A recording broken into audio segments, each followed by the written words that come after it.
दर्ज हुए हैं तो उसकी कॉपी नहीं मिली है किसी को नहीं मालूम अभी तक कि उस एफआईआर में क्या है, कौन सी धाराएं, कौन सी नहीं है। जब ये लड़कियां मेडल जीत के आती हैं तो हम सब ट्वीट करते हैं, सब कहते हैं कि हमारा गर्व है, सारे जितने भी नेता हैं हम इंक्लूडेड इसमें, हम सब कहते हैं कि ये सबसे बड़ी बात है, देश के लिए अच्छा है, ये है, इन्होंने देश का गर्व सम्मान रखा है। और आज जब सड़क पे बैठी हुई हैं, जब कह रही हैं कि हमारी बात सुन लीजिए, हमारे साथ गलत हुआ है, तो कोई सुनने को तैयार नहीं। मैंने आपसे, आप बार बार यही कह रहे हैं, मैंने आपसे कहा ना, अगर एफआईआर दर्ज हुए हैं तो कम से कम इनको दिखाना चाहिए कि क्या है, कॉपी देनी चाहिए। देखिए सीधी सी बात है, इतने जो सीरियस एलिगेशंस हैं इस शख्स के बारे में, तो पहले रिजाइन तो करें, उनको पद से तो हटाएं। जब तक पद पे हैं तब तक प्रेशर डालते रहेंगे, तब तक करियर बर्बाद करते रहेंगे लोग। इन्वेस्टिगेशन चल रहा है, इसका मतलब क्या है? मतलब क्या है? अगर वो आदमी उसी पद पे है जहां सबसे ज्यादा पावर है सबके ऊपर, सारे प्लेयर्स के ऊपर, इनके करियर को बर्बाद करने के लिए, इनको तंग करने के लिए, प्रेशराइज करने के लिए, तो फिर आप कैसे कह सकते हैं कि एफआईआर, इन्वेस्टिगेशन, क्या मतलब है इसका? पहले रिजाइन करिए, उसको हटाएं पद से, उसका पावर तो लीजिए। जिस पावर, जिस सत्ता ने उसको इनेबल किया है कि वो ये सब करे, पर पहले वो तो हटाइए। देखिए जो मैं सुन रही हूँ, जो मुझे बताया गया है, और मैं पूरी तरह से बिलीव करती हूँ, क्योंकि ये लड़कियां जो हैं इतनी मेहनत करती हैं, इतनी ट्रेनिंग के लिए, इतने शोषण इनको देखने पड़ते हैं, इतना करना पड़ता है एज इट इज, अपनी फैमिलीज के लिए, परिवार के लिए, देश के लिए, प्रदेश के लिए इतना कर रही हैं, तो कुछ कह रही हैं कि इनके साथ, और एक नहीं कह रही है, बहुत सारी ऐसी लड़कियां हैं जिनके साथ ये सब हुआ है।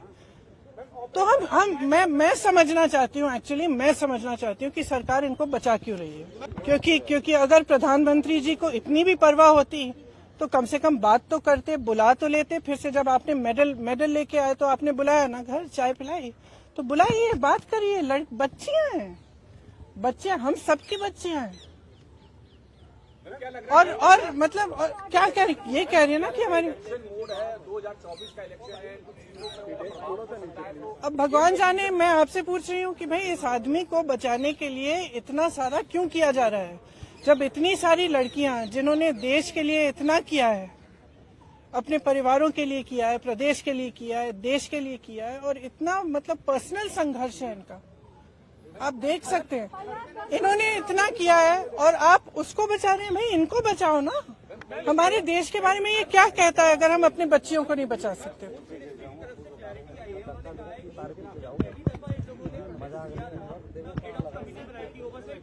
देखिए, आप भी जानते हैं, हम भी जानते हैं कि कमेटियां क्या होती हैं। बात टालने का काम होता है कमेटियां।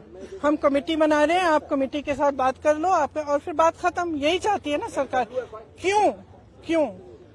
चाहे आप उत्तर प्रदेश के एक गांव में देखिए, चाहे कहीं पे भी देखिए, जब महिला का शोषण होता है तो सरकार मौन हो जाती है, चुप हो जाती है। उस बेचारी महिला को हर जगह जाकर एफआईआर दर्ज नहीं होता, एफआईआर दर्ज होता है तो उसकी कॉपी नहीं मिलती। ये कोई नई कहानी नहीं है, लेकिन इन लड़कियों में इतना दम है, इतना आत्मविश्वास है और इतनी करेज है, ब्रेवरी है कि ये लोग खड़े हैं और कह रहे हैं कि हम ये होने नहीं देंगे। तो पूरा देश, मैं आपको बता सकती हूँ कि प्रधानमंत्री जी पहचाने नहीं पहचाने, इनके मंत्री पहचाने नहीं पहचाने, इनकी सरकार पहचाने नहीं पहचाने, पूरा देश इनके साथ है, पूरा देश। और सिर्फ ये सरकार उस आदमी को बचाना चाहती है। सबसे पहले उस आदमी को उस पद से हटाइए, सबसे पहले।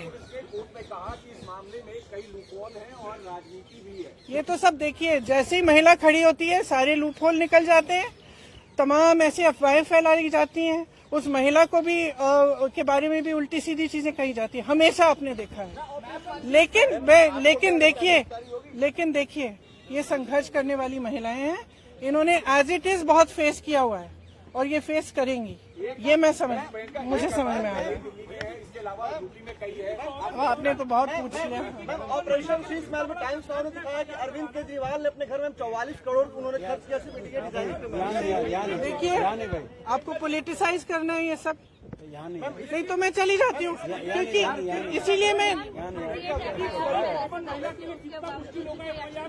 यही तो बात है। तो एक्शन तो तब होगा जब पब्लिक प्रेशर आएगा। फ्रैंकली आज ये स्थिति है कि पब्लिक इनके साथ है, पब्लिक प्रेशर डाले। मैं इस देश की हर एक महिला को, हर एक लड़की को कहना चाहती हूँ, ये लड़कियां अकेली खड़ी हैं यहाँ, आप इनके साथ खड़े हो और इनकी आवाज को आप बुलंद करो, क्योंकि जब तक आप खड़ी नहीं होंगी तब तक कोई एक्शन नहीं होगा। इस मामले को निपटने की कोशिश होगी, उसके बाद कुछ नहीं होगा। तो